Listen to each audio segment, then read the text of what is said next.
During check-in at a beach resort, the receptionist gives the CEO a child's drawing. It's clearly him. Her face is pale. He starts shaking. Before we continue, don't forget to subscribe to the channel, like the video, and comment where in the world you're watching from. Let's go. The afternoon sun bathed the glimmering courtyard of the Sunrise Crown Resort in warm gold as James Harrington stepped out of his black luxury sedan. Tall and poised in a tailored suit, James was the living portrait of a man who had molded his own fate.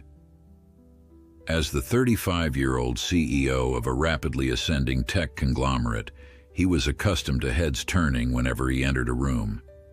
Reporters lauded him as a visionary, investors fought to back his latest projects, and gossip columns thrived on every tidbit of his personal life. Yet when he strolled through the resort's marble lobby, intending to check in for a much-needed weekend retreat, he sensed something unusual. The receptionist behind the front desk wore an anxious smile while clutching a large sheet of paper. With a polite nod, James approached the desk, expecting to breeze through the usual formalities. Instead, the young woman swallowed hard and lifted the paper slightly, revealing a child's drawing. "Mr. Harrington, welcome," she said, voice trembling just enough to catch his attention. "My name is Kara. I'll be checking you in today." He offered a reassuring grin, curious about her unease. The lobby gleamed with polished floors and cascading chandeliers, yet all he could see was that colorful sketch in her grasp. "I believe you have a suite reserved under Harrington Enterprises," he said, maintaining his usual composure. Kara nodded and tapped at the computer, her eyes flickering between the screen and James. The moment she finished, she drew a shaky breath and said, "Actually, my son made this." She slid the paper forward. James blinked, then lifted it gently. A crayon figure, tall and broad-shouldered, stood beside what looked like a shimmering building, presumably representing the corporate headquarters his company was famous for.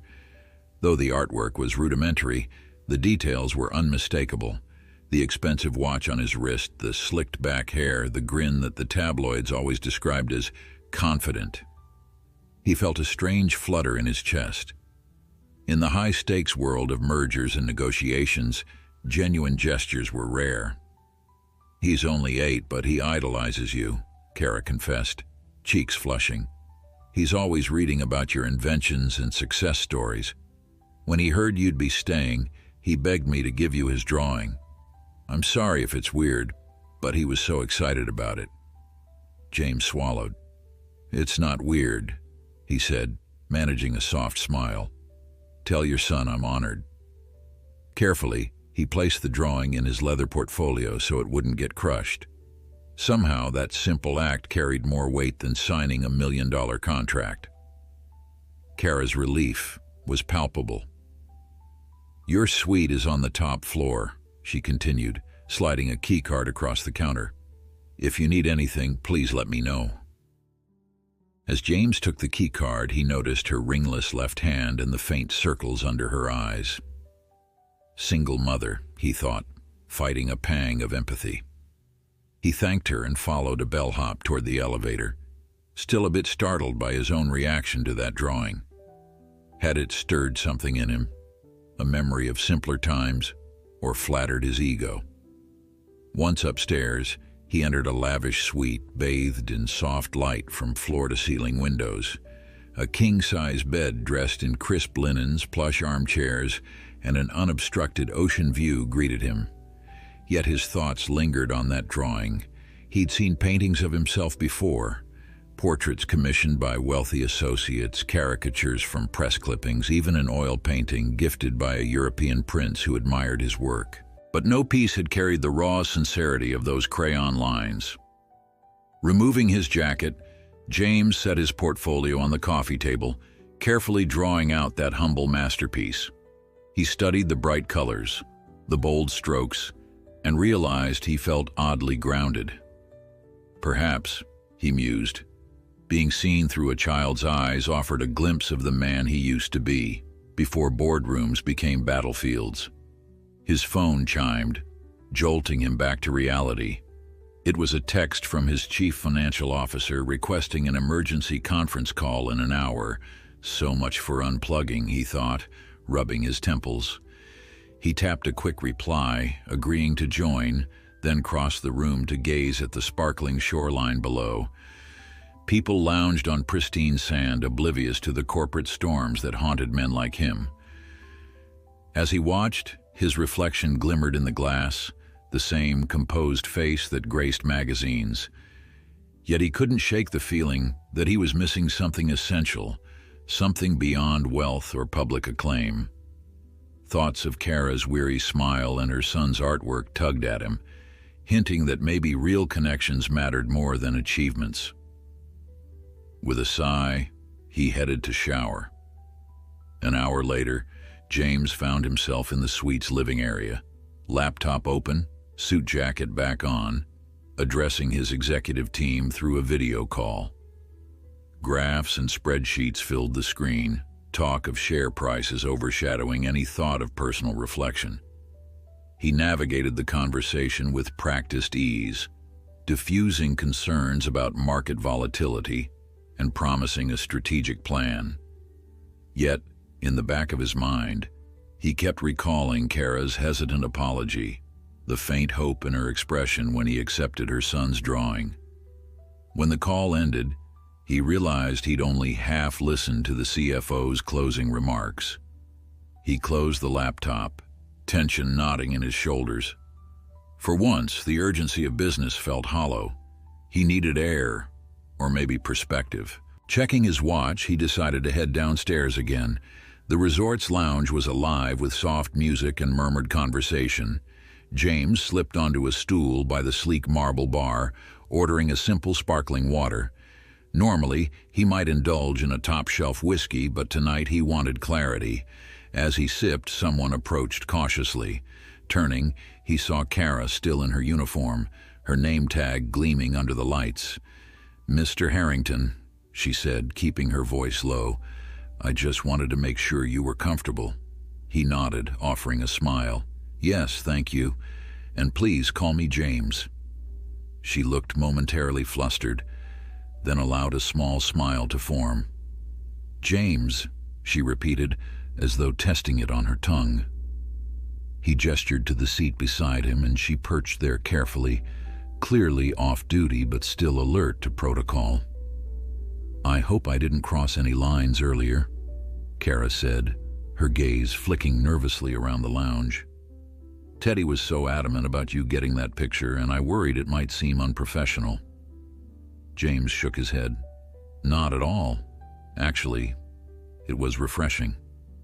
He paused, choosing his words with care. He's a talented kid, and brave for believing in people. Kara exhaled, relief evident in her posture. "He's all I have," she confessed. "His father left before he was born. It's been tough. Some days I work double shifts just to keep us afloat, but Teddy stays optimistic even though we barely manage." She forced a smile. "He thinks success stories like yours prove anything's possible, no matter your circumstances." James listened, feeling an unexpected tug at his heart.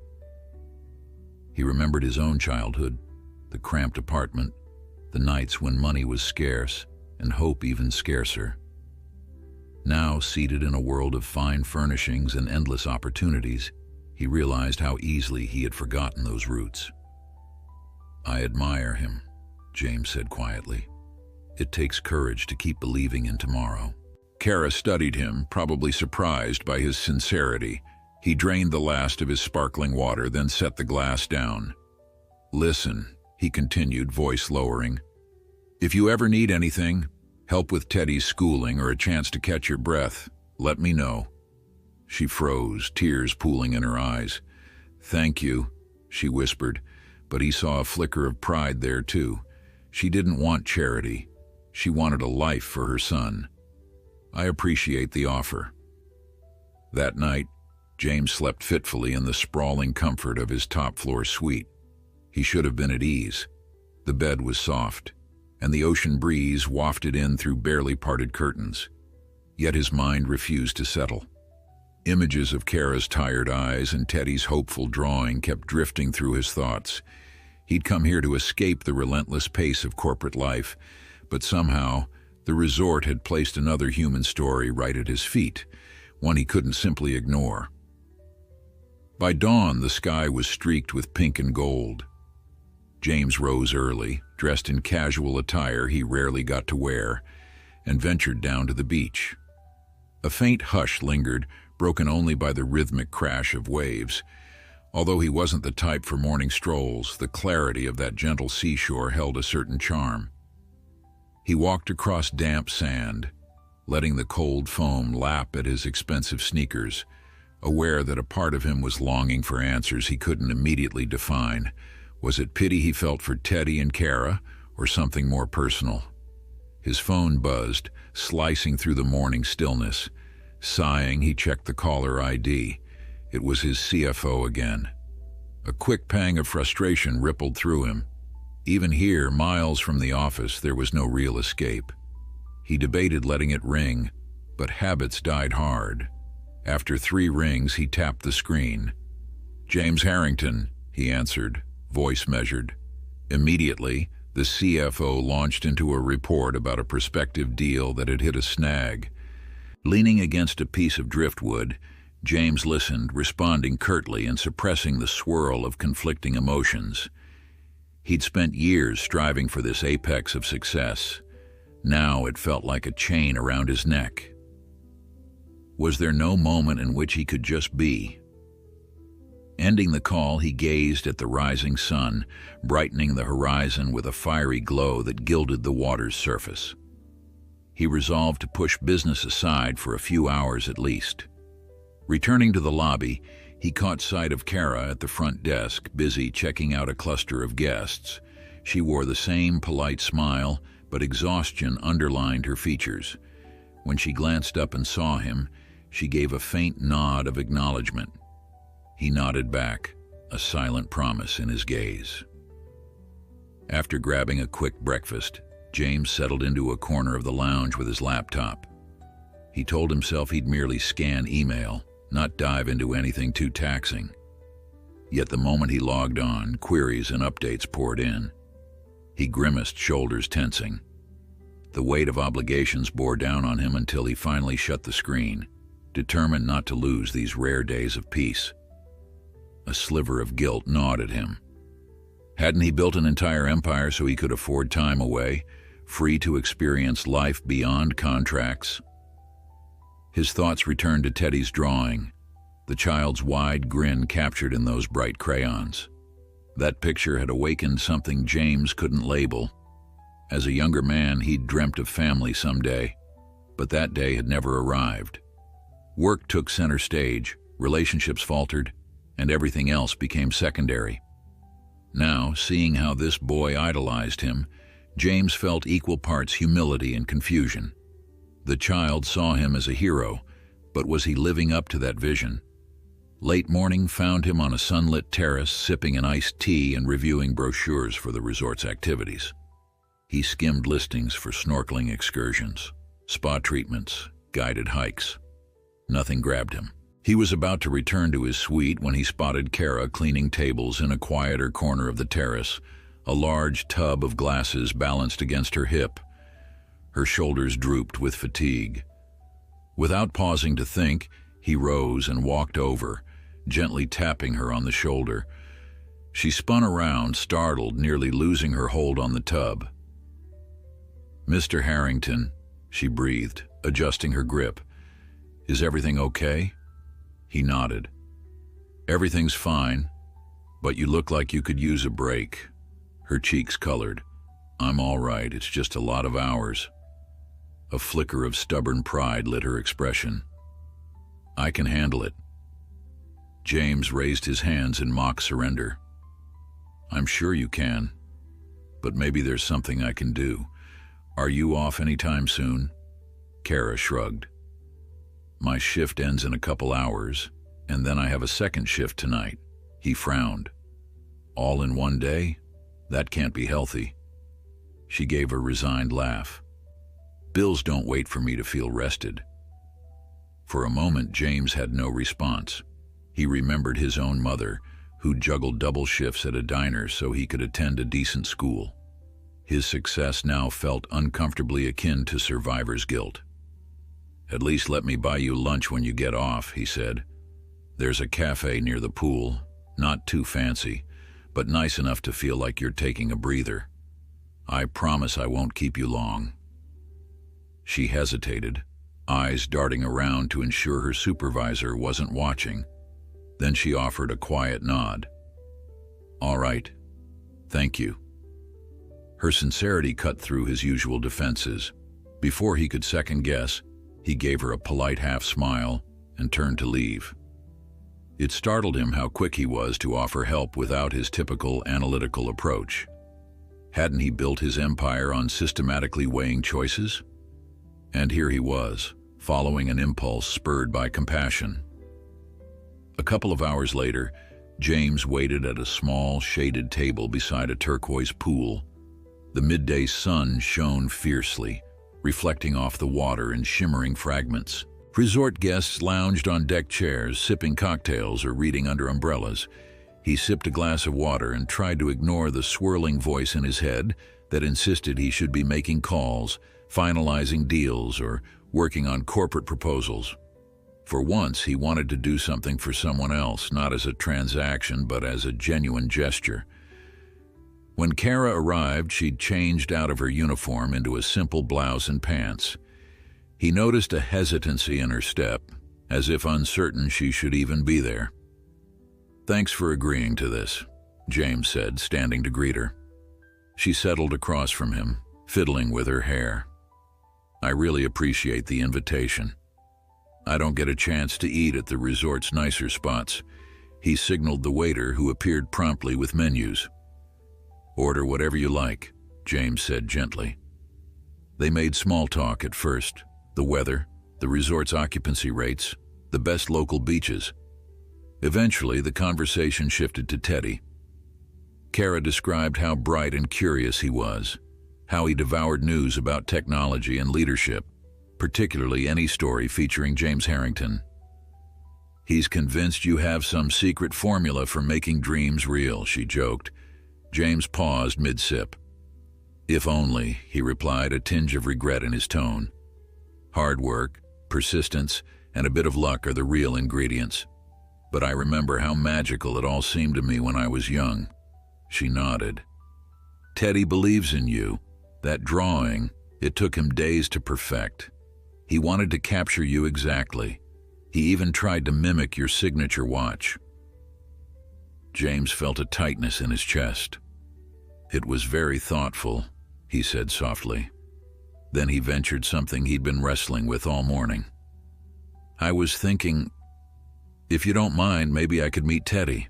I'm sure he'd love to talk about tech stuff, or just about how he's doing."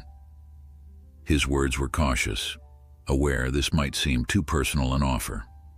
Kara's eyes shone with surprise, and perhaps a little relief. "He'd love that," she whispered, though her voice trembled. "He's never really had a male role model in his life aside from some teachers. I don't want to impose."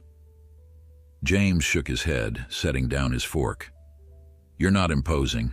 I wouldn't suggest it if I didn't mean it." Their gaze held for a moment, mutual understanding passing between them. "I'll bring him by tomorrow, if that's okay," she said, smiling. "He'll be over the moon. Just don't feel obligated." The rest of lunch was lighter, the tension that had clung to Kara's voice earlier fading. She described how she'd ended up at the resort, showing up with a baby in her arms, no place else to go. The manager had taken pity and given her a job. It wasn't glamorous, but it kept a roof over their heads. James listened quietly, thinking about the leaps he'd made in life, how every rung on the ladder had been tough, but he'd never had a child depending on him at the time. When they finished, James insisted on covering the bill. Kara looked ready to protest, but she simply nodded her thanks, her cheeks coloring with embarrassment and gratitude. "I'll see you tomorrow then," she said, gathering her purse. He stood, watching her leave, feeling an unusual warmth in his chest. On impulse, he reached for his phone once more, but instead of calling his CFO, he dialed a local boutique. If Teddy was that fascinated by technology, maybe James could find a small robotics kit or a science set for him. Something that might foster the boy's curiosity, show him that big dreams can grow even larger when nurtured. Returning to his suite, James found himself oddly exhilarated. He logged onto a corporate dashboard, responding to a few urgent messages, but for the first time in a long while, his work felt secondary. Glancing at the child's drawing still tucked in his portfolio, he wondered what new chapter was unfolding here. His entire life had been about forging a legacy in business. Maybe a real legacy began with touching a single life. Tomorrow, he'd meet the boy who saw him not just as a CEO, but as an emblem of hope. And for once, James wanted nothing more than to live up to that vision. The next morning, James woke earlier than usual, heart fluttering with an undercurrent of excitement he wasn't accustomed to. Although his body yearned for a few more minutes of rest, he forced himself up, dressed casually, and headed down to the resort lobby. On the ride down, he found himself rehearsing what he might say to Teddy. Should he launch into a conversation about technology, or keep it simple and let the boy ask questions? He was used to handling negotiations at a boardroom table, not meeting a child who had pinned him as a personal hero. In the lobby, Kara wasn't behind the desk yet. Instead, James spotted a different receptionist checking out a large family. He strolled across the marble floor and out into the breezy courtyard, noticing a cluster of potted palms and flowering shrubs arranged beside a small fountain. With time to spare, he settled on a stone bench, letting the soothing splash of water calm his nerves. Through the glass doors, he glimpsed staff bustling about, while guests in bright swimsuits meandered toward the pool. A tropical hush seemed to blanket the resort grounds, broken only by occasional bursts of laughter from vacationers.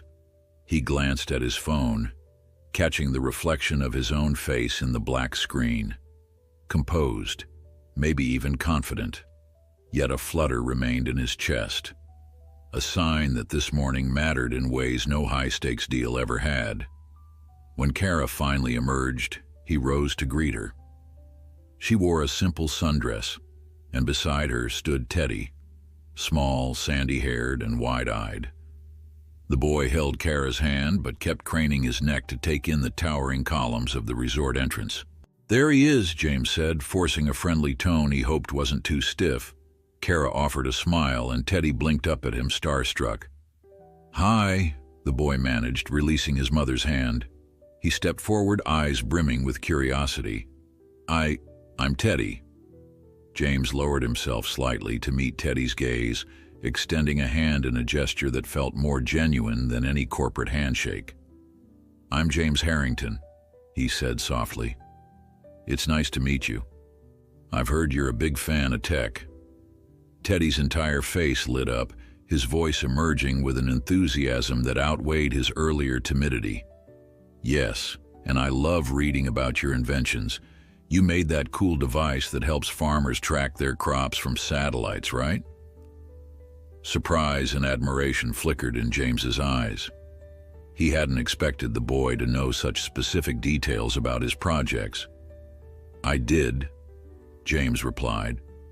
"That was a few years back, but it's still one of my favorite things we've created." He saw Kara look on with a mixture of pride and relief. This was clearly a significant moment for them both. "Thank you again for doing this," she said, adjusting the strap of her purse. James gave a slight shake of his head. "I'm actually really glad to meet him. My schedule's free for the morning. Why don't we head somewhere comfortable and talk?" They decided on a small garden nook just beyond the resort's pool area, less crowded than the lounges. Padded chairs surrounded a low table, and the space overlooked a turquoise pond dotted with lily pads. They settled in, with Teddy perched beside James. For a moment, the boy looked anxious, glancing repeatedly at his mother, unsure if it was okay to speak freely. At last, he mustered the courage and pointed at James's watch. "I drew that on your picture," Teddy said, eyes shining with satisfaction. "I hope I got it right." James smiled, rolling his sleeve to show the watch's face. "You did. I thought it was amazing. Thank you for taking the time to make that drawing. It means a lot to me." Teddy beamed, hugging the small notebook he'd brought along. James noticed the edges of sketches and scribbled notes. "What do you have there?" he asked gently. Teddy hesitated. "It's just stuff I write down about my ideas, like robots or new computers that think faster. Sometimes I pretend I can build them for real." James shot Kara an encouraging glance before turning back to Teddy. "That's how everything starts," he said. "An idea, a sketch, and a lot of daydreaming. Soon enough, you test bits and pieces until something actually works. It's basically how I started." Teddy leaned closer, enthralled. "Really? You just dreamed it first?" James nodded. "I didn't have a lot of money growing up, so most of my designs were scribbles on napkins. But eventually, I found people who believed in me, or at least believed in the potential of my inventions. It all built from there." He paused, noticing Kara had gone quiet, letting them talk. She gave a quick glance at her phone, likely mindful of her upcoming shift. When she looked up, James caught her eye. "Do you have time to join us for lunch? I'm sure we can get permission if you need a little longer break." Kara seemed about to protest, but Teddy's pleading expression undercut any refusal. "I have a couple of hours," she relented, and Teddy practically jumped out of his seat in excitement. While they walked, James slipped his hand into the small paper bag he'd brought along. He pulled out a neatly wrapped kit, something he'd ordered the night before. "This is for you," he said, handing it to Teddy. The boy's eyes went round. "It's a beginner's robotics set. You can assemble a small motor, some gears, and you'll learn how circuits work. I thought you might like it." For a moment, Teddy just stared, speechless. Then his mouth broke into a grin that threatened to split his face. "Are you serious? This is so cool." He looked at Kara for approval, and she nodded, blinking back tears at the obvious joy washing over her son. "Oh, wow, that's extremely generous," she murmured, her voice nearly faltering. James offered a reassuring smile.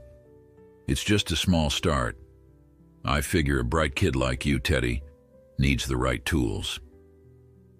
The trio soon found themselves in a cozy cafe on the resort grounds, their table tucked into a corner where floor-to-ceiling windows showed off palm trees swaying in the breeze.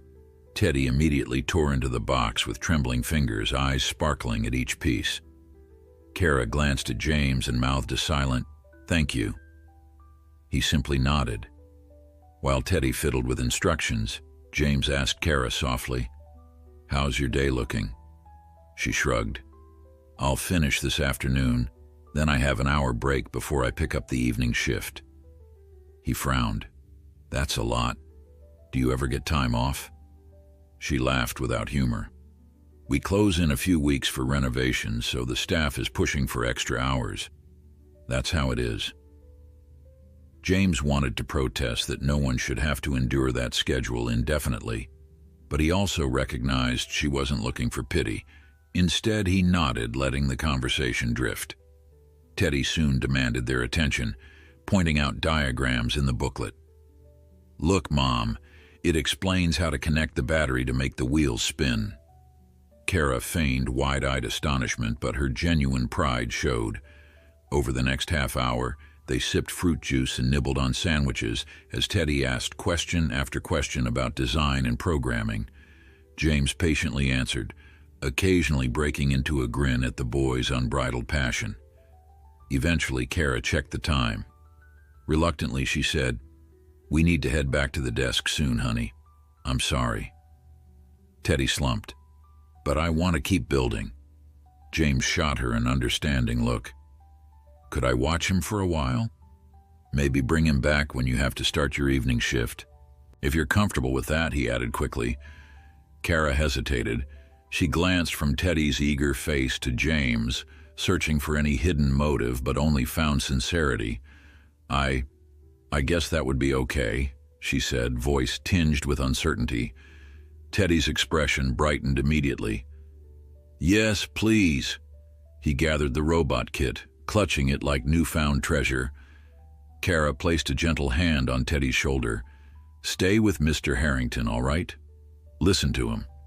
I'll see you both around dinner.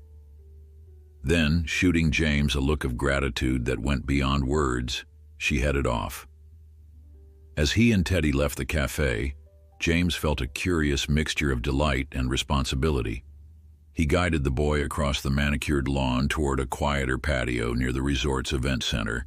They settled into wicker chairs, sun warming their faces. Teddy placed the kit carefully on the table, and James helped him sort the parts. Tiny screws, wires, and plastic gears littered the tabletop. The child's enthusiasm was infectious. How do I know which wire goes where? Teddy asked, brow furrowed. You match the color-coded diagram, James explained, pointing. Then you slide that wire through here, snap it in place, and test the switch. Teddy followed each step with determined focus, occasionally needing a bit of assistance. James suppressed a grin. He couldn't recall the last time he'd felt such simple joy. Work could be satisfying, but it was often overshadowed by stress and competition. Here, with this child who saw possibilities everywhere, James felt an unexpected calm. They spent the next hour assembling, rechecking instructions, and laughing whenever a part slipped from Teddy's fingers. Eventually, they snapped the final piece into place. Moment of truth, Teddy announced, pressing the little switch. The small contraption whirred to life, wheels spinning. He squealed in triumph, nearly bouncing in his seat. It's working. James clapped gently, marveling at how triumphant a few moving gears could feel. Great job. Now, once you're comfortable, you can experiment with bigger designs or add sensors. Maybe you'll make a robot that can roam around the house. For a long stretch, Teddy just admired his creation, letting it roll back and forth on the table. Thank you, he whispered at last, glancing up with eyes full of gratitude. You really are the best. James felt his throat tighten. Nobody had ever called him that before, at least not without a catch. He put a hand on Teddy's shoulder, giving it a light squeeze. You did all the work. I just pointed out a few diagrams. A softness settled between them. They sat in companionable silence, occasionally pointing at the robot's quivering wheel or discussing how it might be upgraded. Eventually, Teddy turned serious. I'm really glad you came here, he said. I tell Mom all the time that you're a good person. She always said you must be, but she'd never met you. Now you're even nicer than I imagined. James struggled for a response, stunned by the boy's honesty. He had soared high in life, achieving more than he ever dreamed. Yet somehow he'd rarely felt as validated as he did in this moment. I'm glad I came too, he managed. Sometimes, people just need a chance to connect. They passed the rest of the afternoon tinkering, talking about school and coding until the sun stretched shadows across the patio.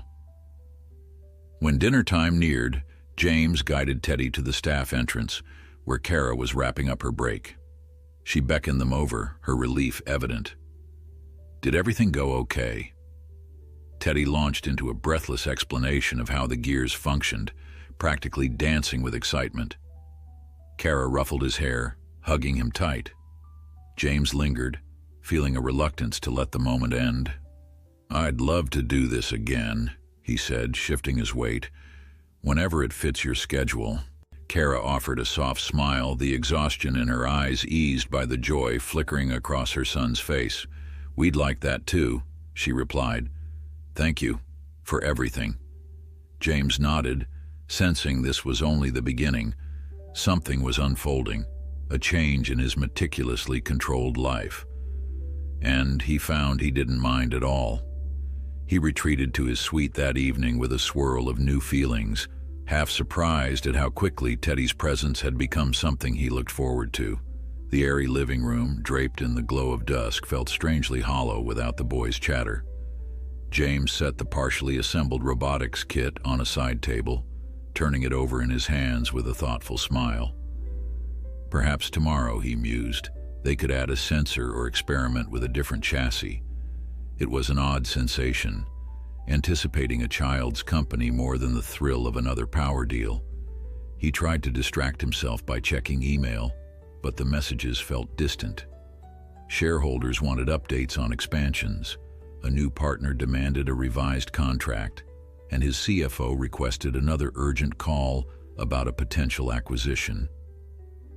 James typed out curt replies, his usual focus lacking. After a moment, he let the laptop close with a soft click. An unexpected pang of longing to talk to Teddy and Kara again filled the silence. Working non-stop had once defined his identity, but now he realized it had also shielded him from any deeper connections. Wandering to the window, he gazed down at the resort's winding pool lit by discreet torches. Tiny figures strolled along the walkways, couples sipping drinks, a few families laughing under the open-air restaurant's lanterns. He wondered if Kara was somewhere down there, working yet another shift to make ends meet. The realization troubled him. He could walk into any store and purchase the world's finest luxuries, but she toiled day after day just to keep a modest roof over Teddy's head. The memory of his own humble upbringing tugged at him. He remembered the days his mother scrambled for rent money, how he'd promised himself he would never endure such insecurity again. Yet in building his empire, he'd grown distant from those experiences, as though they belonged to another person entirely. A few minutes later, his phone rang. Seeing his CFO's name flash across the screen, James sighed and answered. "Yes, Brad. What's going on?" "Sorry to disturb you this late." Brad's voice came, tinged with urgency. "But the prospective partnership in Europe is at risk. The investors want a face-to-face meeting next week, and they're not budging on dates. We may have to lock in or lose the deal." James pinched the bridge of his nose. "I'll check my calendar. I'm supposed to be here until the weekend." Brad paused. "I know you came to the resort to relax, but this is huge. If we delay too much, they'll pivot to a competitor." "I understand," James said, forcing himself to remain calm. "I'll have my assistant confirm my schedule. If it's that critical, I'll shorten this trip." "All right," Brad replied, sounding relieved. "I'll wait to hear back." After hanging up, James leaned against the window, wrestling with conflicting impulses. Normally, he would have seen the meeting as a top priority and left without a second thought. But now, the prospect of leaving felt heavier than before. There was Teddy and his mother. He'd promised more than a fleeting gesture. Yet how could he justify turning down a multi-million-dollar opportunity that hinged on his leadership? He was the face of the company after all, and he owed it to his team to show up. He stared out into the warm twilight, remembering Teddy's unwavering grin. This trip had already changed him in ways he wasn't fully ready to admit. For years, he'd wanted something to give his life texture beyond the standard routine of profit and prestige. Now that he'd glimpsed a potential path, one that involved genuine relationships, he was reluctant to let business obligations sweep him away. Still, the gnawing sense of duty persisted, reminding him that empires aren't built on sentiment alone. Early the next morning, he headed downstairs, determined to figure out a workable plan that wouldn't abandon Teddy and Kara so abruptly. The resort bustled with guests, but James quickly spotted Kara behind the front desk, conversing with a manager who wore an official-looking name tag. As James approached, he noticed the manager's stern expression and Kara's tense shoulders. Not wanting to intrude, he hung back, pretending to study a stand of brochures while eavesdropping on snatches of conversation. "I understand, but we have rules," the manager was saying, voice clipped. "We discourage fraternizing with guests outside working hours. It's unprofessional, especially in a place that values privacy." Kara kept her tone respectful but firm. "He's been kind enough to help my son, and it's outside my shift." "That doesn't matter," the manager interrupted. "We have a certain image. If word spreads that staff are mingling with guests, it can lead to misunderstandings." James felt a flicker of anger. It wasn't as if Kara was doing anything wrong. A sense of protectiveness swelled in him, and without thinking, he stepped forward. "Excuse me," he said, voice steady but authoritative. The manager turned, his face paling slightly, when he recognized James Harrington, the wealthy CEO whose stay was surely a boon to the resort's reputation. "I believe there's a misunderstanding." The manager tried to recast his features into a polite smile. "Mr. Harrington, I didn't realize you were—" James calmly raised a hand. "I invited Kara and her son to spend time with me, not the other way around. I understand your concern about maintaining professional boundaries, but in this case, the arrangement was my request. If it's a problem, please let me know so I can inform corporate management about how your policies negatively affect single parents on staff." His words were polite, but carried an unmistakable edge. The manager swallowed hard. "We certainly don't want any trouble. Of course, you're free to interact with whomever you wish. I only meant—" "That's enough," James interjected, not unkindly. "Thank you for your attention." Dismissing the man's awkward nod, James turned to Kara. "Are you all right?" She exhaled, her cheeks flushed. "I'm fine," she murmured. "Thank you.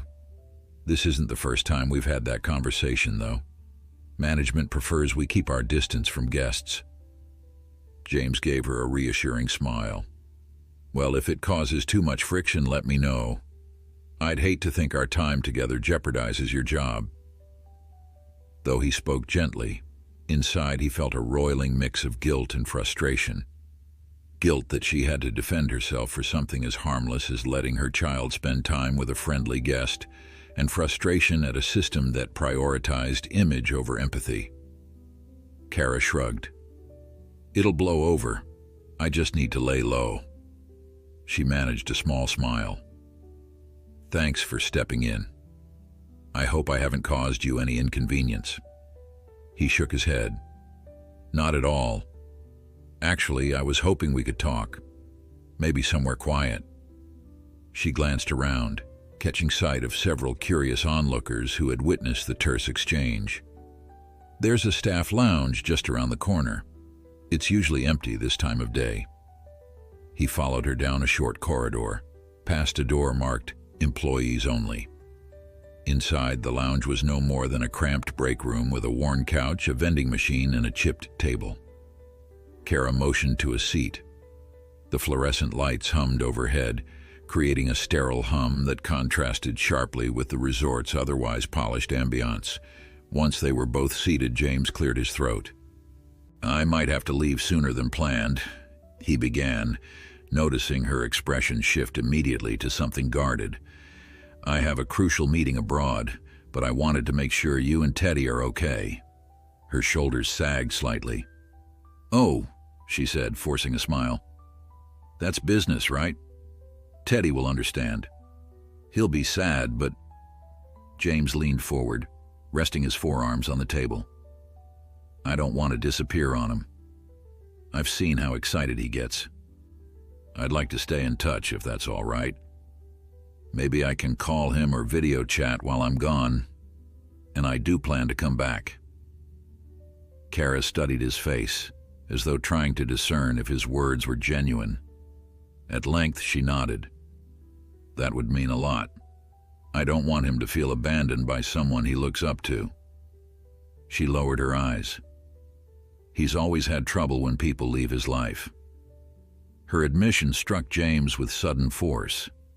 That worried glint in her gaze was the same fear his mother once carried, always uncertain if the next day would bring more disappointments. He reached out, covering her hand with his. "I won't vanish," he promised. "We can figure out a schedule for calls. Maybe Teddy can show me his new robot upgrades. And if you ever need anything, help with tutoring or just a break, I can arrange for resources. Please don't hesitate to ask." She gave a trembling laugh.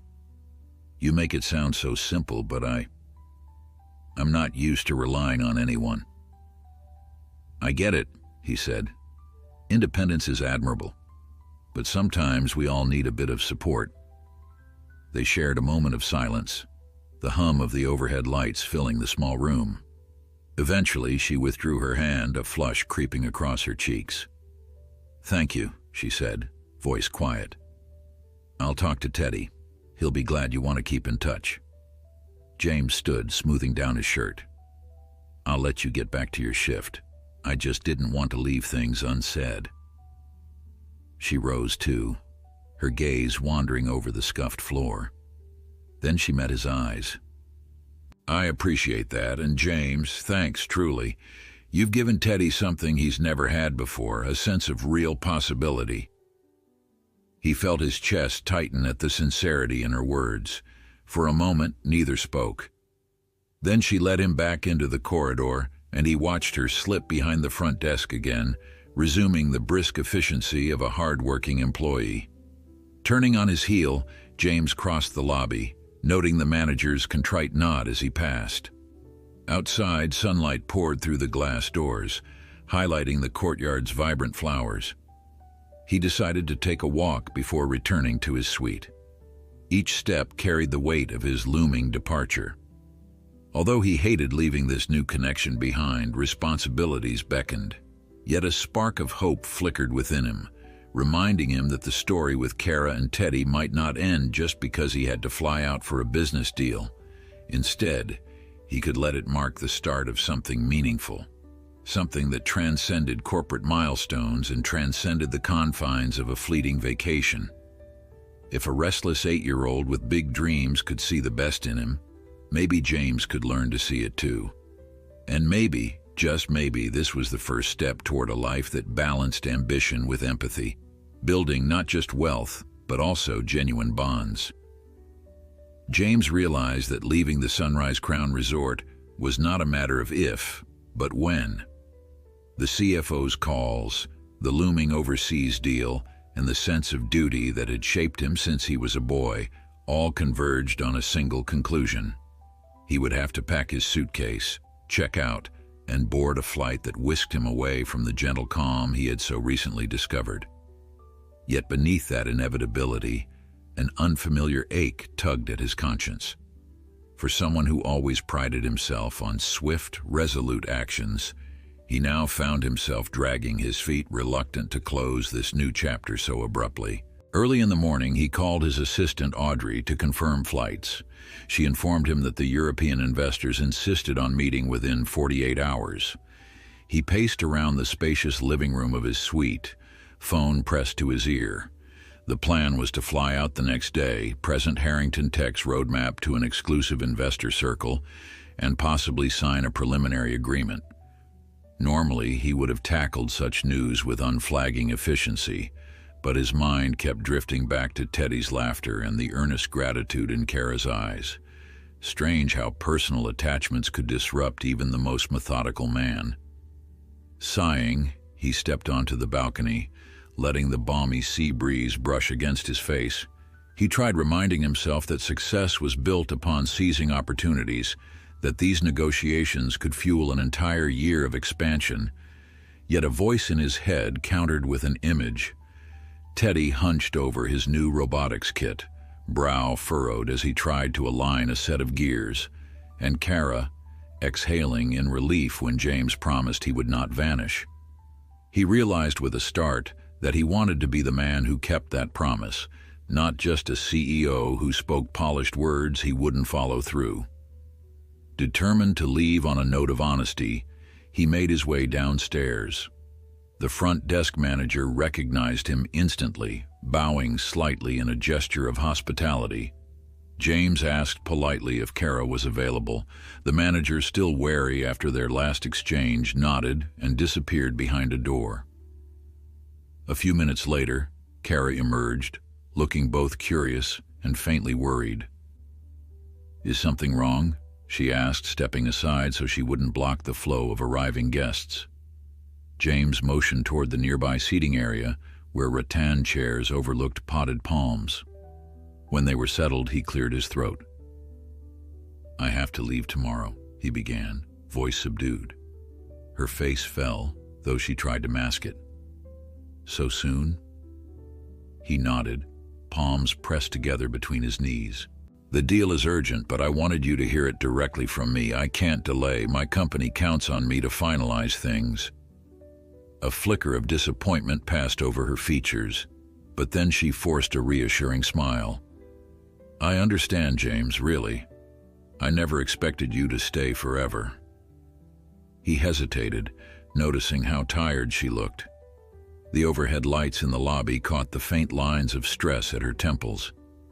"I want to keep supporting Teddy," he said. "Whether that means calls, visits, or anything else you're comfortable with." Kara nodded, fiddling with the key card in her hand. "He'll be heartbroken when you leave, but I'll explain. He's strong, and he's used to people coming and going. Though I'd hoped this time would be different."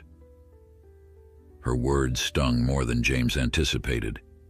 He found himself wishing for more time, days to help Teddy with the robot, to see how Kara was faring.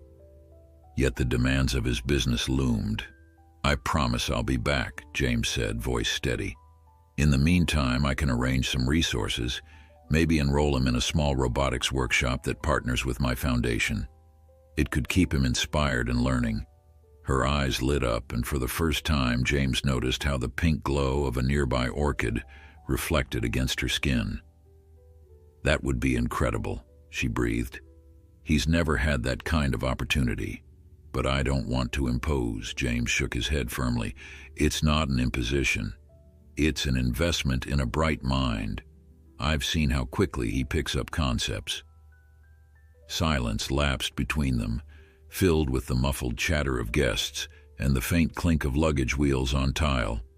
Finally, Kara exhaled slowly. "All right, thank you. I'll tell Teddy tonight, so he doesn't get blindsided tomorrow." Before parting, James handed her a slim envelope. "Inside is my personal contact information, plus the details for that workshop. If you have any questions, or if something comes up, don't hesitate to call, day or night." Kara took the envelope gingerly, as though holding something sacred. Thank you," she murmured. A moment later, she returned to her station, and James lingered, watching her disappear behind the desk. He felt both pride and an odd ache.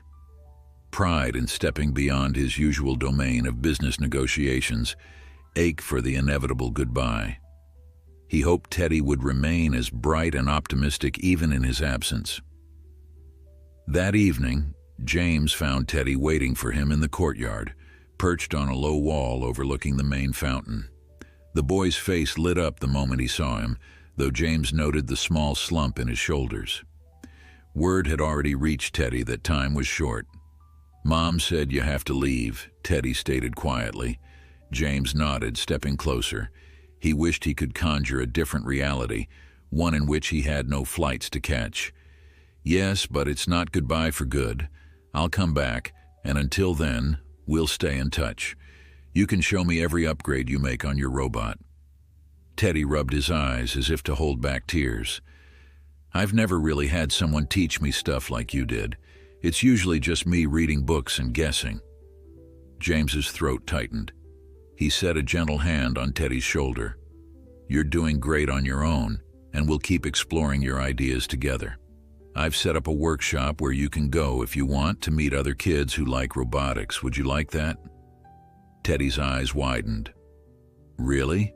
Can Mom afford it?" James shook his head. "I'll cover it. A gift to a future inventor. You can pay me back by building something amazing someday." The boy managed a grin, hugging James impulsively around the waist. Startled, James patted Teddy's back, feeling a curious welling of emotion. He was not used to spontaneous affection, not in the boardrooms or the corridors of power. Yet here, from a child who admired him for reasons beyond money and reputation, it felt profoundly real. "Thanks," Teddy whispered, stepping away. "I'll make something super cool, you'll see." The two walked side by side toward the gardens, talking about sensors and coding as if no flight loomed just hours away. For that short interval, James forgot the demands of the outside world. Later that night, James perched on the edge of his bed, suitcase half-packed. He set his phone aside, expecting more calls, but hearing only silence. Reaching into his coat pocket, he drew out the crayon sketch, the one that had started everything. He studied the bright lines, the whimsical version of his corporate world. Regret gnawed at him. He hated leaving now, but a spark of resolve flickered in his chest. He would keep his word. Teddy's faith deserved more than a polite farewell. He refused to disappoint the boy's hope. James slept lightly, woken at intervals by the distant sound of waves and the persistent hum of thoughts circling in his mind. His suitcase stood ready at the corner of the suite, half-zipped, a visual reminder that he would soon be hundreds of miles away. Finally giving up on rest, he rose at dawn, showered, and methodically folded the last of his clothes. Even the ritual of packing, usually a smooth, routine task for an experienced traveler like him, felt weighted by reluctant goodbyes. A handful of business suits, crisp shirts, and a portfolio of documents, these had once been enough to define his world. Now he found himself tucking Teddy's crayon drawing between folded sweaters so it wouldn't bend, as though that small piece of paper carried more worth than any contract he'd ever signed. He left the suite by mid-morning, rolling his luggage through the hushed corridors that led to the lobby.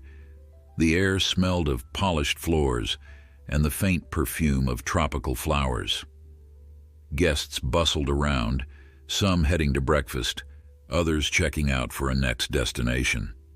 James paused near a decorative pillar, scanning the front desk for Kara. He'd promised a final farewell, but she was nowhere to be seen. A pang of disappointment struck him.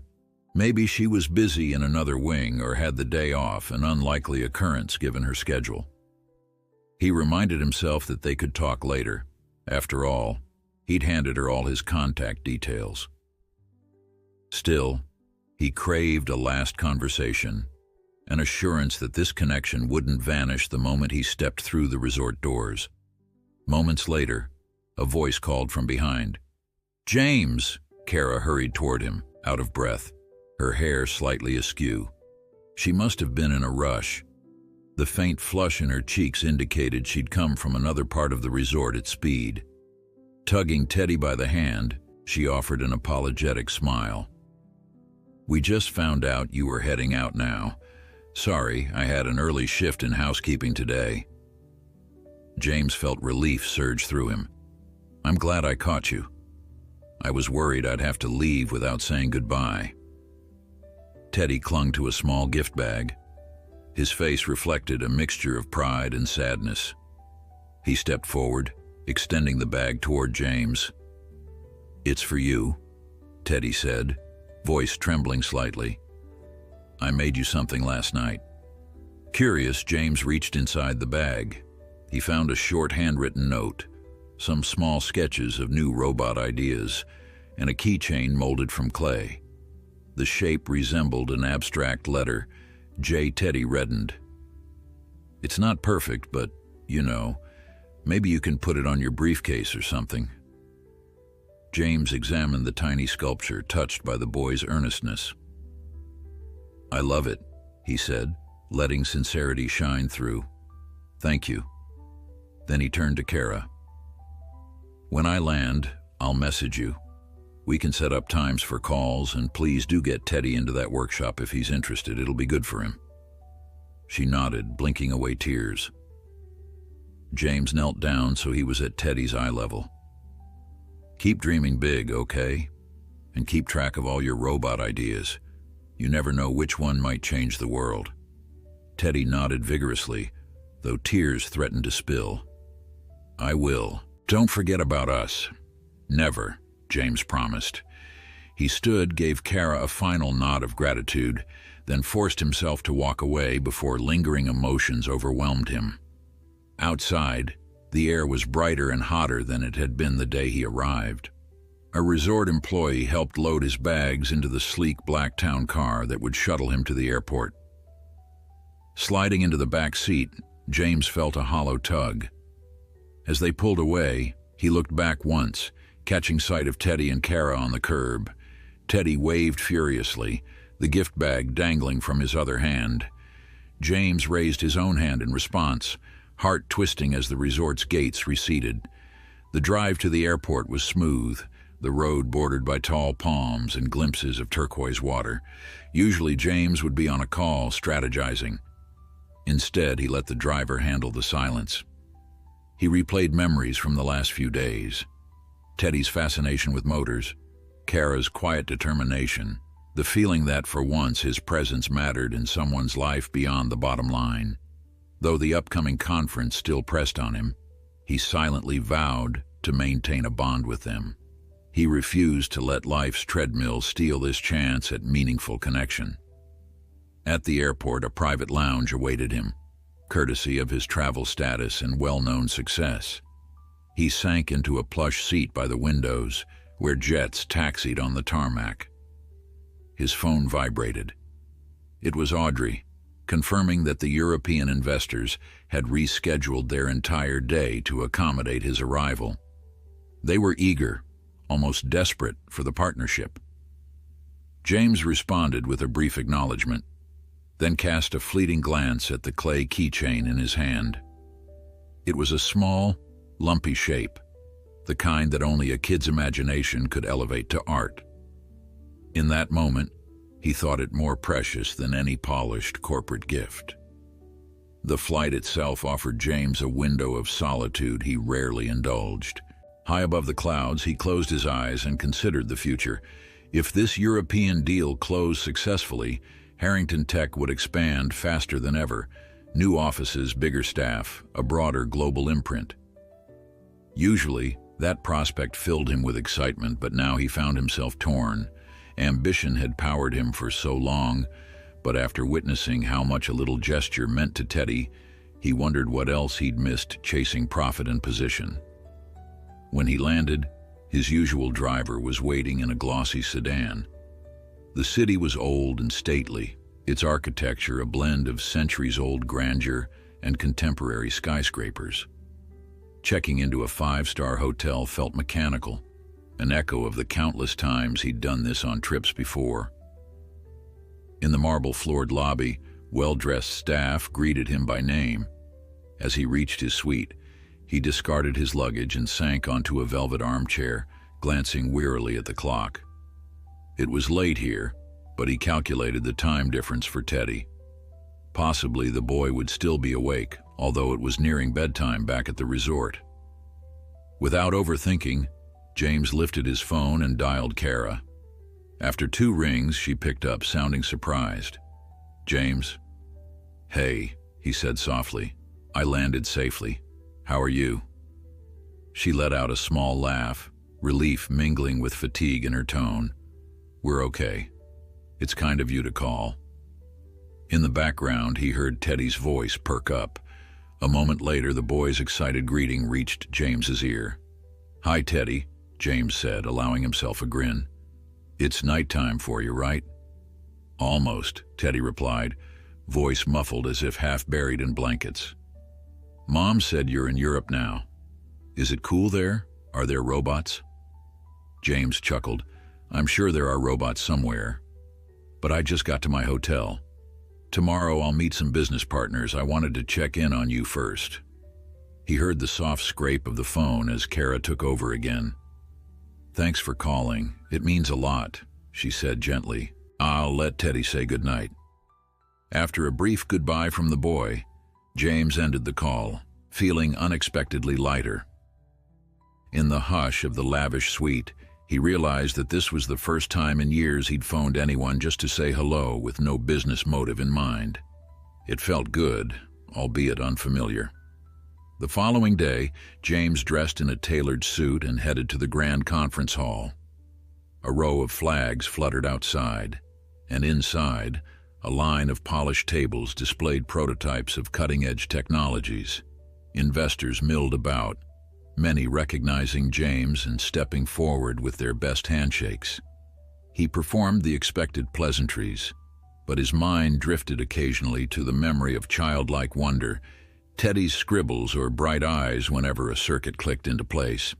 The actual meeting took place in a private wing, a sweeping room with panoramic windows overlooking an elegant cityscape. Seated around a massive oval table were the key decision-makers, men and women in crisp suits who commanded vast resources. The CFO, Brad, had flown in earlier, greeting James with a look of mild relief. "Glad you made it," he whispered. "They're ready to seal the deal." James acknowledged him, then turned his attention to the group. The European consortium lead, a suave businessman named Victor, introduced himself with measured politeness. "Mr. Harrington, I've followed your career closely. We're eager to collaborate, provided we align on a few specifics." Their negotiations began with typical formalities, discussion of share distributions, technology rights, and market entry strategies. James laid out Harrington Tech's expansion blueprint, citing data and successes. Yet amid all these bullet points, he felt a subtle shift. He was no longer chasing validation. In the back of his mind, he pictured Teddy's clay keychain as a reminder that his worth went beyond closing the perfect deal. Still, he was a consummate professional. When Victor raised concerns about intellectual property protections, James countered with calm logic. When an investment banker questioned the timeline, James provided updated forecasts. By midday, the room hummed with cautious optimism. They broke for a late lunch, the CFO giving James a thumbs up. "They're sold, boss," Brad whispered, excitement bright in his voice. "Just a few more details and we can sign." James smiled but felt no urge to celebrate prematurely. Instead, he retreated to a balcony overlooking a cobblestone square. The city's architecture soared around him, antique buildings carved with elaborate designs. For a moment he inhaled the foreign air, marveling at how different life felt here compared to the peaceful courtyard where he'd spoken with Teddy just days ago. The CFO joined him, handing him a small espresso. "You seem different," Brad observed, eyeing him curiously. "Is everything okay?" James considered deflecting but decided to speak a bit of truth. "I met someone, a boy who reminded me why I started inventing things in the first place. It's changed my perspective a little." Brad chuckled, taking a sip of his own espresso. "Well, that's unexpected. I always assumed business came first for you, no question." James exhaled slowly. "It did, for a long time.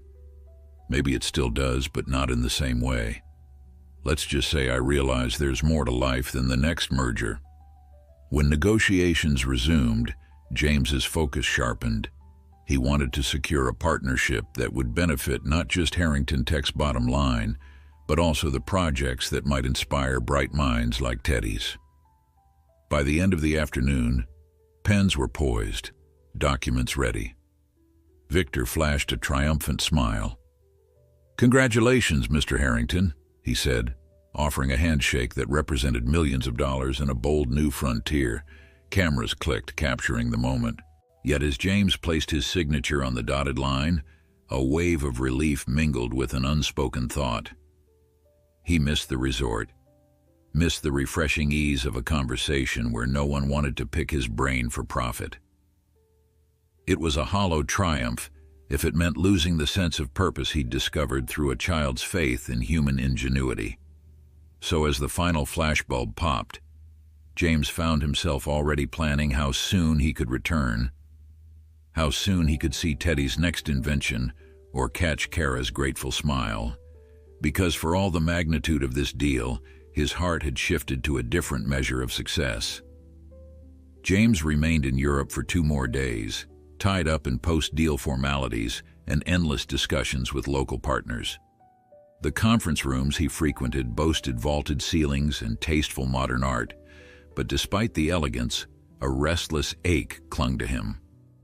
He found himself checking his phone at odd moments, half hoping for a text from Kara or a voice message from Teddy about some new robot discovery.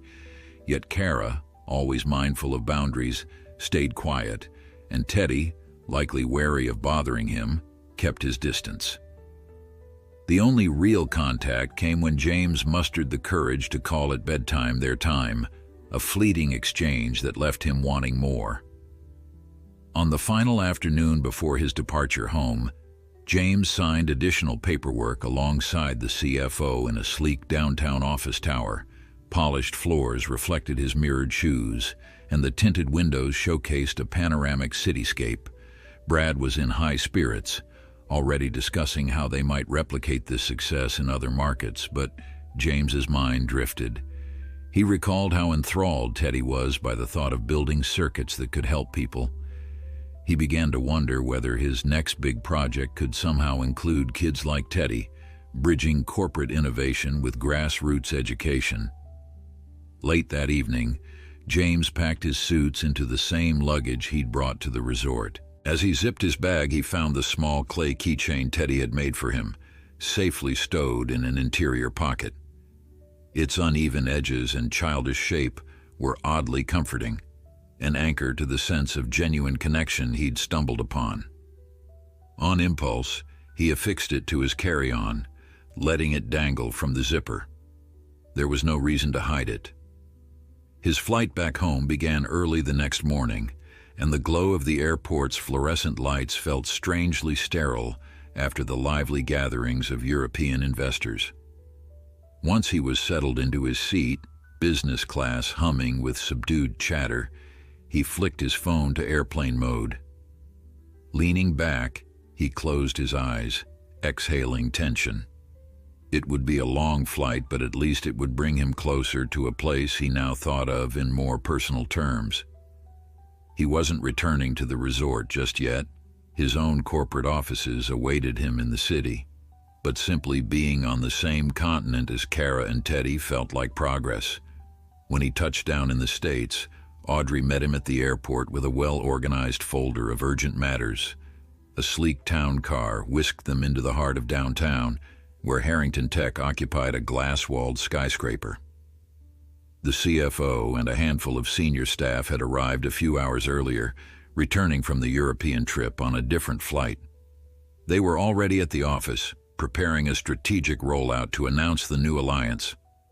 As James stepped into the lobby, an airy space of polished marble and crisp digital displays, he realized that everything felt eerily familiar, yet he was not the same man who had left just a week ago.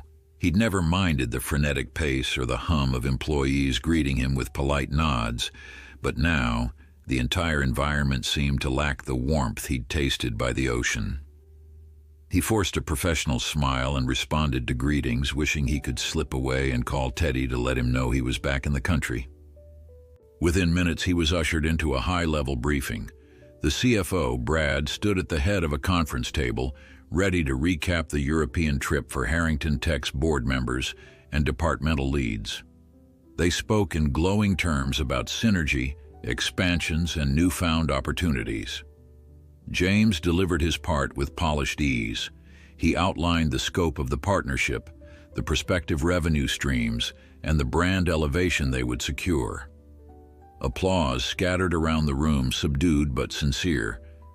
It was all standard procedure for him, yet behind his composed exterior, he wrestled with a persistent sense that something more valuable awaited outside these glass walls. When the meeting adjourned, board members filed out, leaving James alone in the large room with Brad. The CFO sipped from a paper coffee cup, then gave James a questioning look. "You're not your usual triumphant self," he observed. "We just landed one of the biggest deals in our history, but you seem somewhere else." James considered brushing it off, but after a moment, he let out a quiet breath. "Brad," he began, "have you ever felt like you were on a treadmill you built for yourself and only recently realized you might want to get off?" The CFO chuckled. "I've had glimpses of that feeling, sure, but I've never known you to doubt the path you're on." James gazed at the city skyline through the floor-to-ceiling windows. "I'm not doubting the business, I met some people who reminded me why I started innovating in the first place. Lately, all this talk of expansions and profits has felt empty without a personal stake in what we do." Brad finished his coffee, tossing the cup into a nearby bin. "If you're thinking of shifting the company mission, you know the board might push back. But you're the CEO. That means you have a say." Later that night, James headed home to his penthouse, perched on a high floor of another sleek building across town. The interior boasted an understated elegance: polished floors, sparse decor, and panoramic windows revealing the city lights. Normally, he found solace here, but now it felt sterile. Without hesitation, he dialed Kara's number. She answered almost immediately, her voice tinged with relief. "I saw you landed from the press release about your big deal. Congratulations." James allowed himself a small chuckle. "News travels fast. How are you two holding up?" There was a rustling sound as though she was moving to a quieter spot. "We're good. Teddy's asleep, but he'll be thrilled to know you called." He sank onto a leather couch. "I'm sorry I didn't call sooner. It's been hectic." Kara's voice softened. "I understand. You have a life that runs at full speed. We're just happy you're all right." A moment passed in amicable quiet. Then James cleared his throat. "I'd like to visit soon. Would that be okay? I know the resort closes for renovations in a couple of weeks, so maybe I could catch you both before you move on to whatever's next." He hated the thought that she might end up relocating for work, possibly losing contact. Kara hesitated. "I was actually considering my options. The manager offered me a position at one of their sister hotels across the state, but it's not certain. I need something stable for Teddy." James's pulse quickened. "What if I help find you something here in the city?" He heard her inhale sharply. "I appreciate the offer, but I'm not sure if I'm ready to uproot Teddy. He's comfortable at his school, and jumping to a big city, it's a lot." He recognized the note of pride in her tone. Kara had built her life around resilience, not handouts. Still, he couldn't shake the notion that she deserved better than precarious shifts. "Just think about it," he said gently. "No pressure. I just don't want you locked into a difficult path if there's an alternative." She murmured her thanks, and they parted with a promise to speak again soon. James tossed his phone onto the couch and walked to the massive windows that revealed the night-shrouded city. High-rise towers glowed, tiny squares of light forming a tapestry of urban sprawl. Standing there, he reflected on how fleeting his days at the resort had been, yet how deeply they'd affected him. He found himself imagining Teddy exploring this very penthouse, rummaging through his office for new gadgets, or discussing improbable robot designs as the city lights twinkled behind him. The idea brought a slight smile to James's lips, followed by a wave of regret that neither Kara nor Teddy had ever witnessed his world beyond a curated media persona. The next few days passed in a blur of executive duties. James finalized documents from the European deal, fielded calls from new partners, and balanced the usual avalanche of proposals that crossed his desk. But whenever he found a lull, he texted Kara. She sent him occasional photos of Teddy tinkering with the robotics kit or scribbling fresh ideas in his notebook. Each time, James felt a rush of warmth that cut through the monotony of spreadsheets and performance metrics. On the morning of the resort's temporary closure, James woke to find a short voice message from Kara. She explained that Teddy was finishing up the robotics workshop James had arranged, and he'd even helped another kid figure out an advanced circuit. Kara's tone held cautious optimism. "He's really thriving, James. I wish you could see him in action," she said, her voice cracking with a blend of gratitude and worry for the future. Unable to shake a surge of urgency, James decided to free up his schedule and pay them a surprise visit.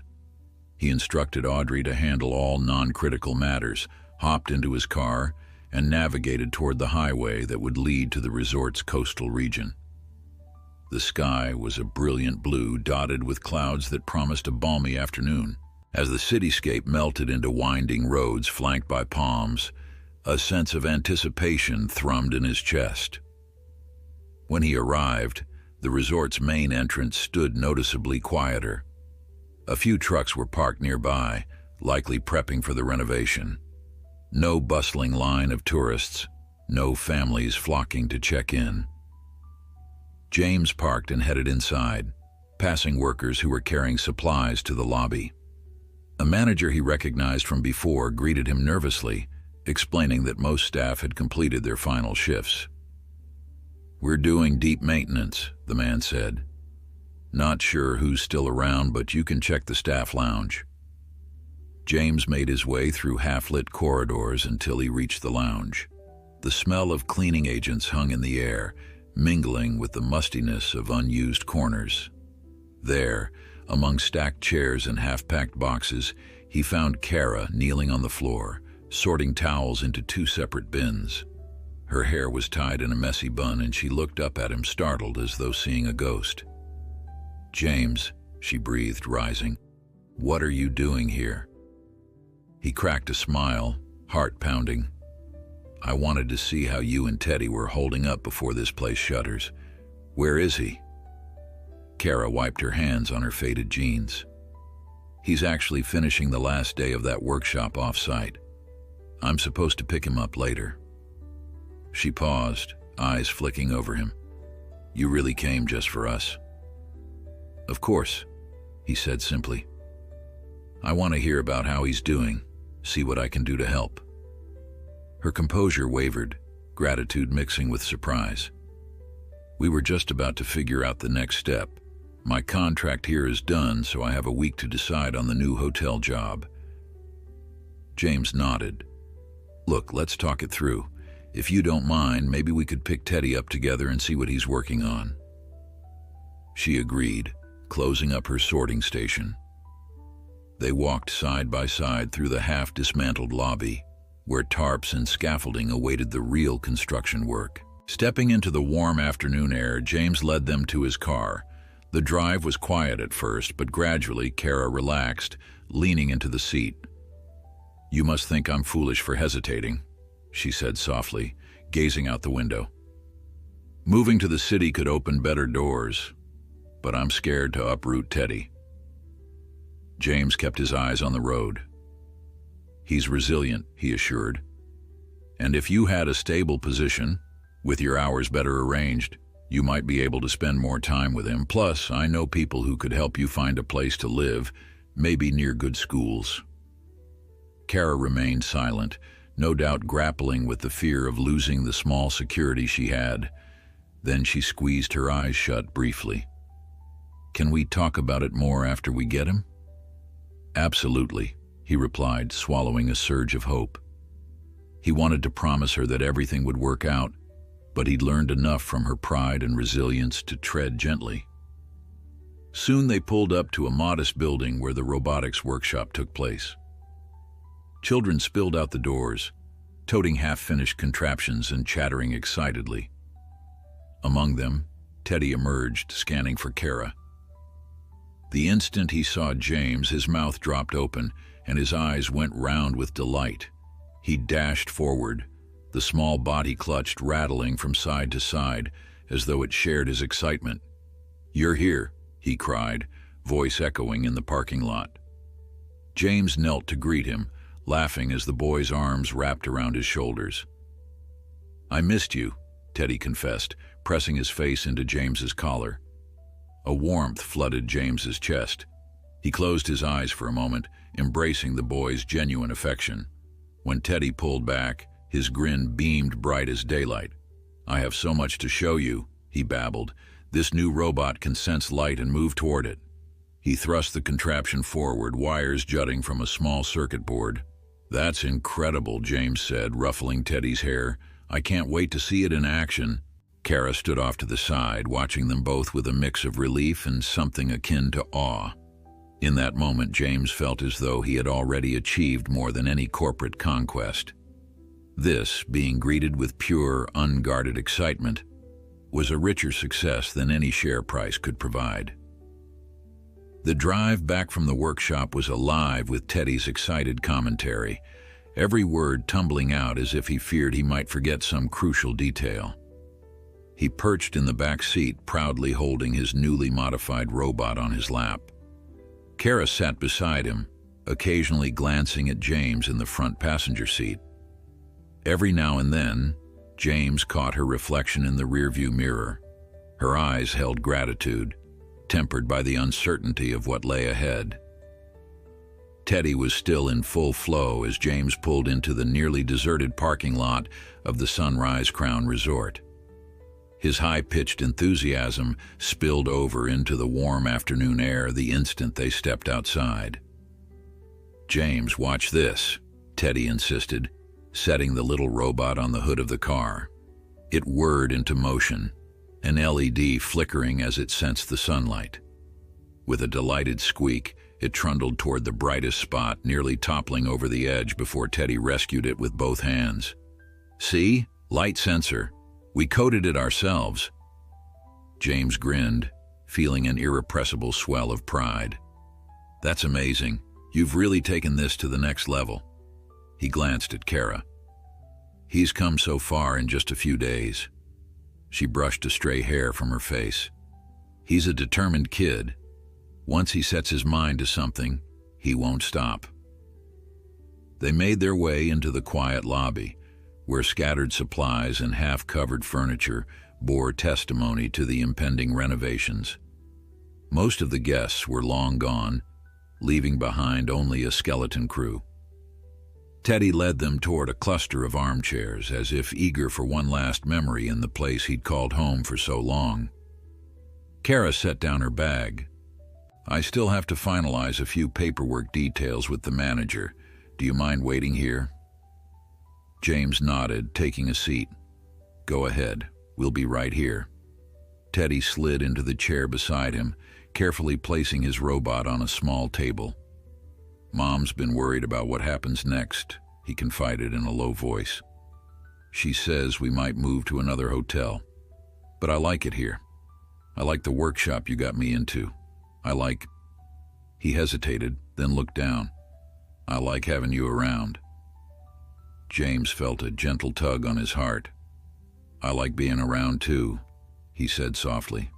"Even if you move, I'll visit. And we'll find more ways to keep your interest in robotics growing. I promise."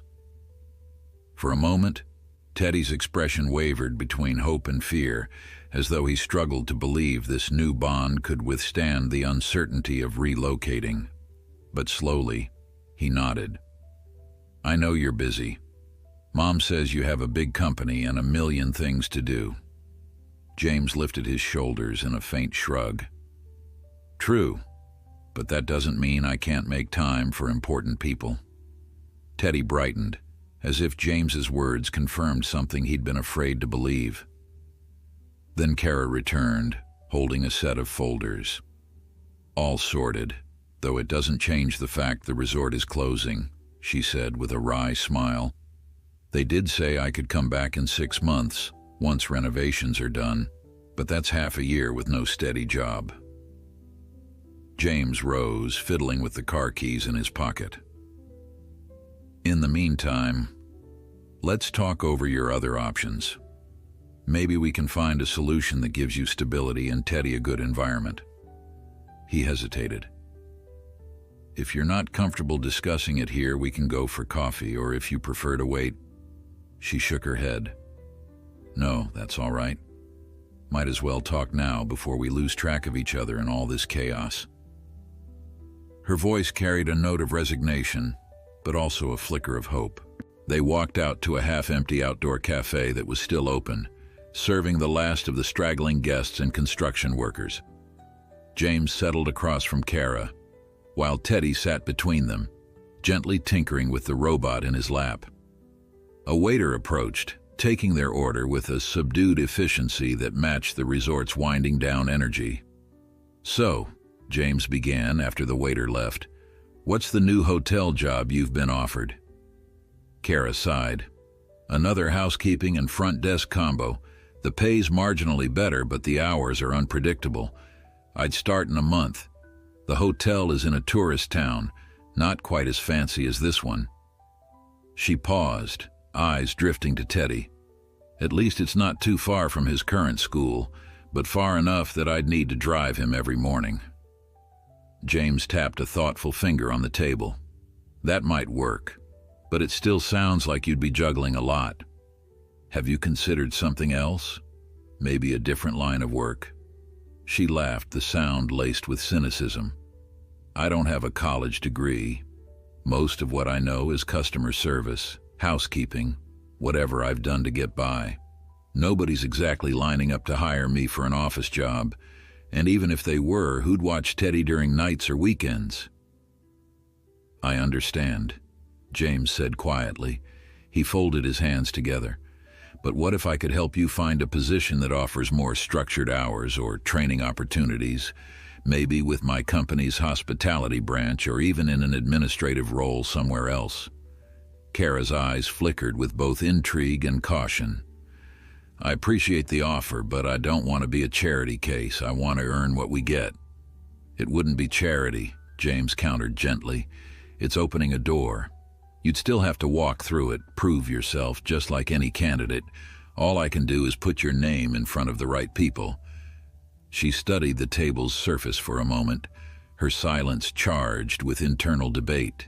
"I'd be lying if I said I wasn't tempted," she murmured at last, "but I also worry. What if I uproot everything and it doesn't work out? Teddy deserves stability, not me dragging him around on a whim." Teddy looked up, big eyes filled with earnestness. "I can handle it, Mom. I'm not a baby." Kara smiled ruefully. "I know you're not, honey." Then her gaze lifted to James. "What exactly did you have in mind?" "I'll be honest," he said, leaning forward. "I'm not entirely certain. But Harrington Tech has multiple departments that might fit your skill set. Our front desk staff, internal hospitality for visiting clients, administrative assistants, plenty of roles come to mind. We also have a philanthropic wing that supports educational programs. If you were interested, you could even explore an online program to earn a degree. I'm open to any path that helps you find your footing." Kara exhaled a shaky breath. "That sounds extraordinary and terrifying." She cast a glance around the half-empty cafe, as though searching for something to ground her in the here and now. "I never imagined having such choices." James reached across the table, not quite touching her hand, but near enough that the gesture felt personal. "You don't have to decide now. Think about it. You know my number." A hush fell, only broken by Teddy fiddling with the robot's light sensor, adjusting its angle to catch the sun's glow. The boy's eyes flitted between them, sensing a conversation that could change their future. Finally, Kara nodded. "All right, I'll think about it." They finished their drinks in companionable quiet. Though the resort was closing, the warm breeze and the hush of palm fronds gave the afternoon a gentle quality, as if the world had paused to let them consider new possibilities. Eventually, Kara checked her watch. "I've got to finish packing up our suite," she said, sounding both wistful and relieved. "We'll need to be out by tomorrow morning." James stood, sliding his wallet from a pocket. "Let me at least cover the tab." He handled the bill swiftly, ignoring Kara's mild protests. Then they stepped back into the near-deserted courtyard, the sun dipping lower in the sky, shadows lengthening across the tiled floor. "Where will you go tonight?" James asked, stuffing his receipt into a pocket. Kara shrugged. "There's a small motel about 10 miles down the road. We'll stay there until I figure out the next move, or until the new hotel job starts up." Teddy tugged on James's sleeve. "Can I show you the robot one more time before you go?" James nodded, kneeling as Teddy placed the device on a low ledge.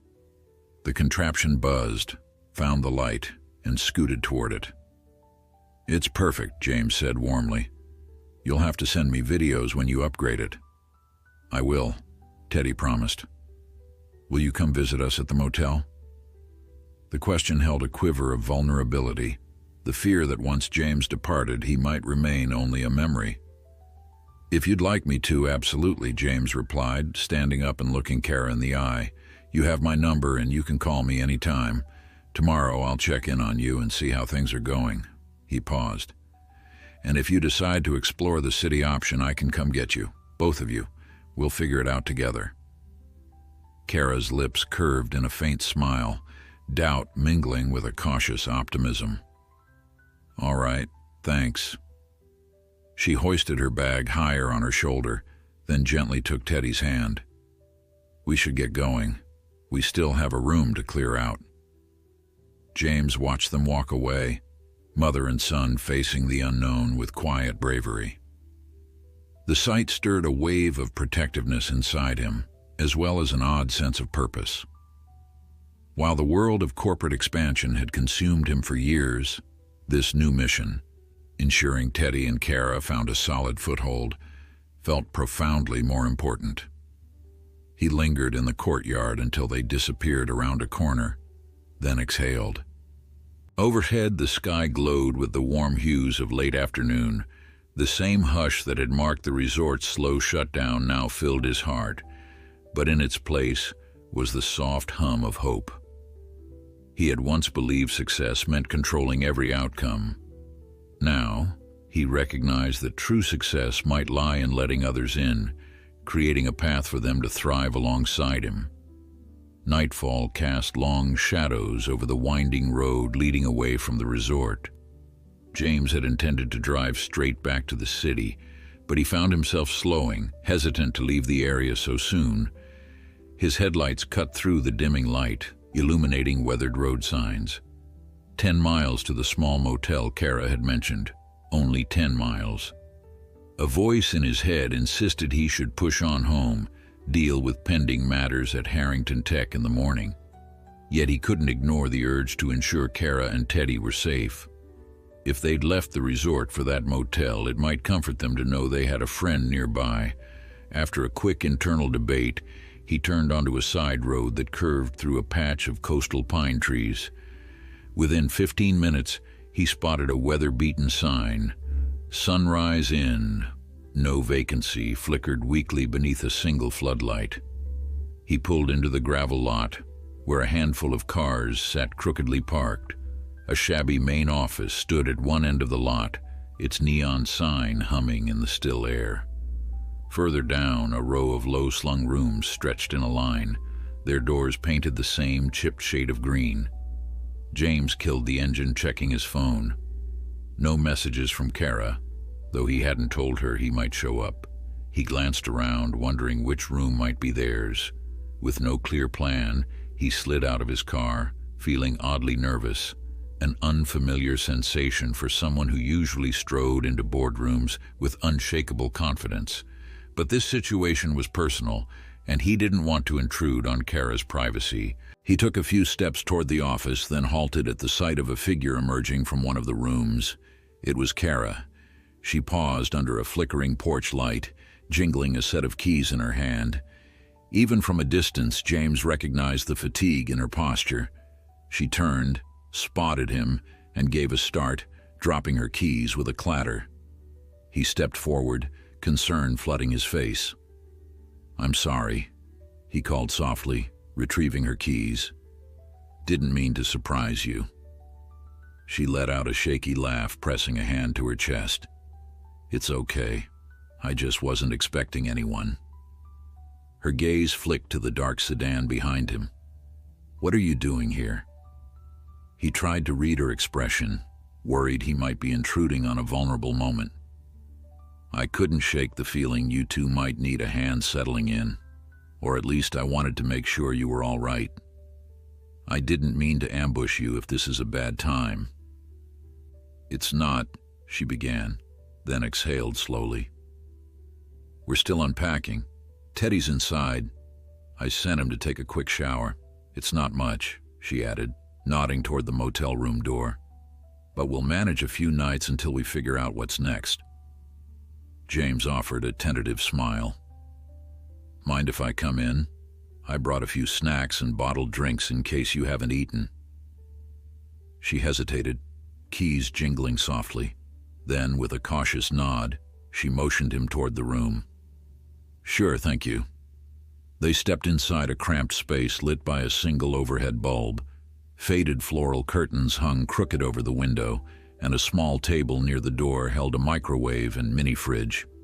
2 double beds dominated most of the floor space, one covered with rumpled clothes, the other neatly made. Suitcases lay open, half unpacked. From behind a thin wooden door at the back, the muffled sound of running water indicated Teddy was still in the shower. Kara quickly moved to clear a stack of Teddy's drawings from one of the beds. Sorry about the mess, she said, piling them on a chair. We just got here and haven't sorted everything out yet. James waved off her apology, setting down the snacks. Trust me, this is nothing to be sorry for. You should have seen my first apartment. At least there's no leaky ceiling. He glanced around, noting the peeling wallpaper, the threadbare carpet. Despite her polite front, he sensed the stress she was under. She let out a brief laugh, though no real amusement touched her eyes. That's what I keep telling myself, at least the roof is solid. The manager gave us a decent weekly rate. It'll do until I decide on the next job. He reached into the small bag he'd brought. Here, he said, pulling out fresh fruit, a couple of sandwiches wrapped in plastic, and bottles of water.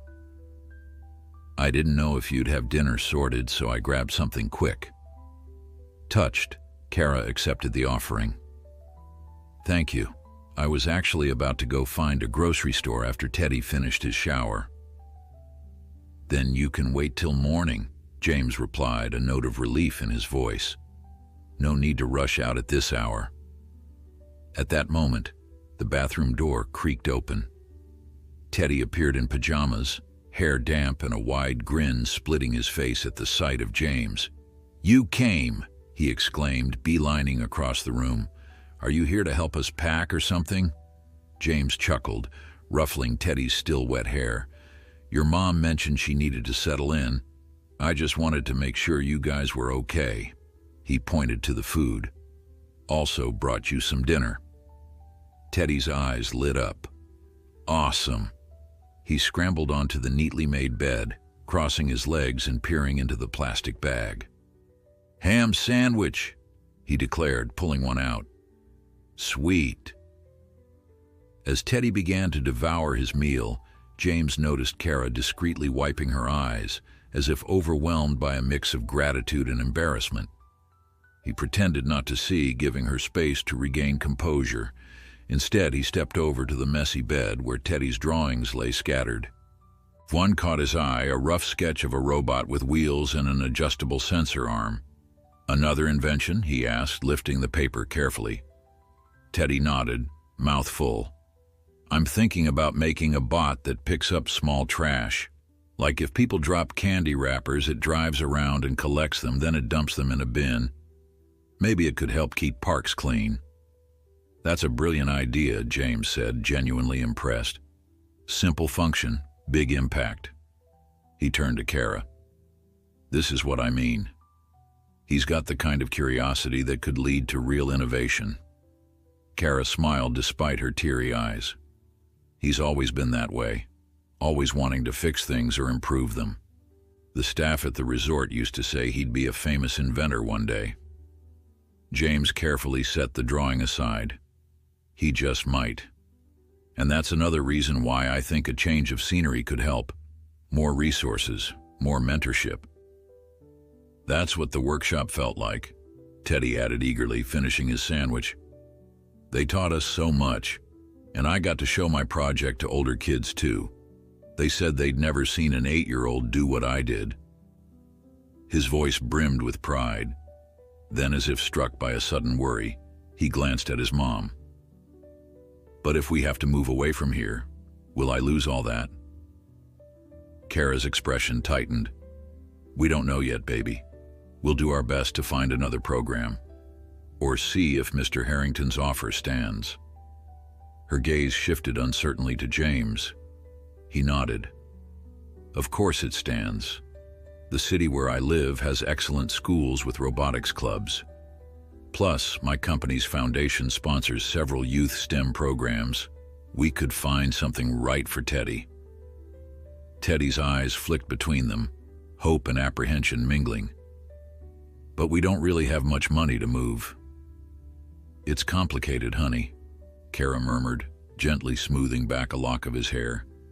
We need a safe place to live, close to wherever I work, and good schools for you.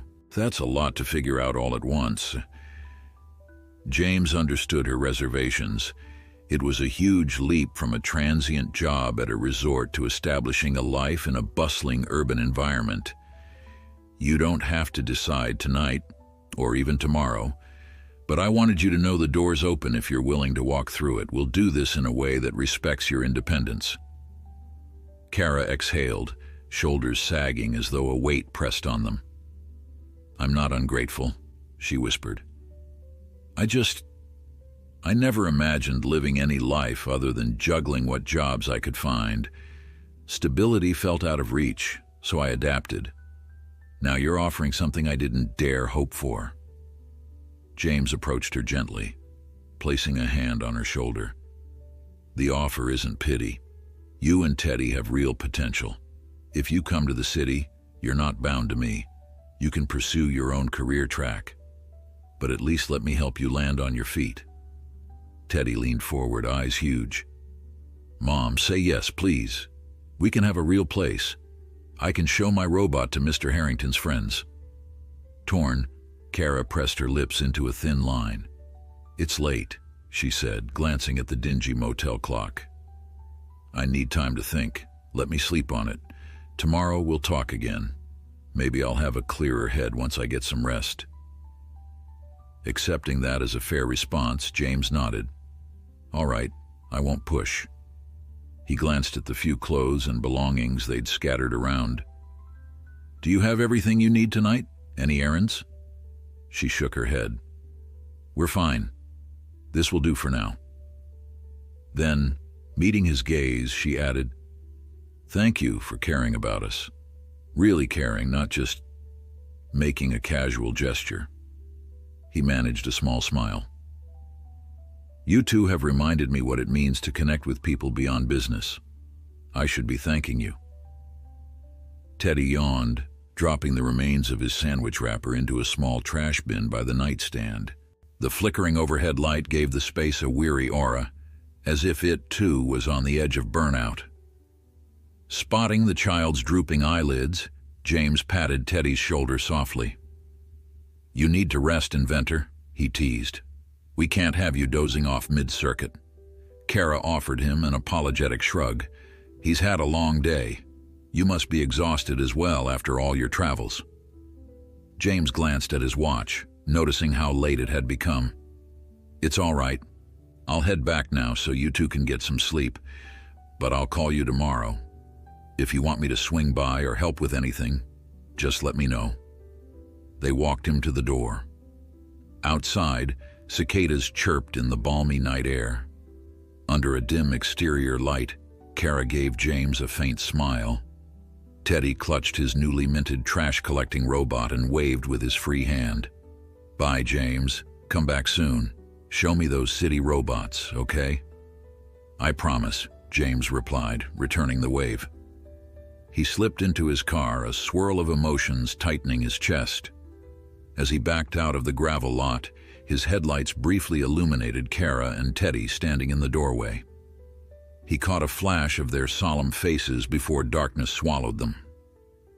The drive away from the motel was quieter than ever, the coast now a distant memory. He navigated a series of unlit roads until he reached the highway.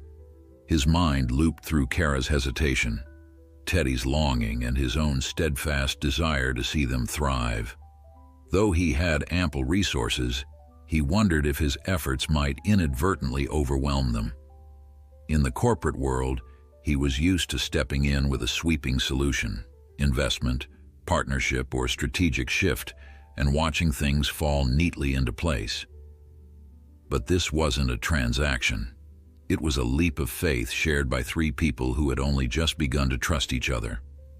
By the time he returned to the city, the tall buildings greeted him with their familiar neon glow. His penthouse loomed high and modern, an impersonal castle devoid of the warmth he felt in that cramped motel room. As he parked in the underground garage, he couldn't shake the image of Teddy's shining eyes and Kara's guarded hope. A single question echoed in his mind. Could he truly open a door to a new life for them without inadvertently shutting down their sense of independence?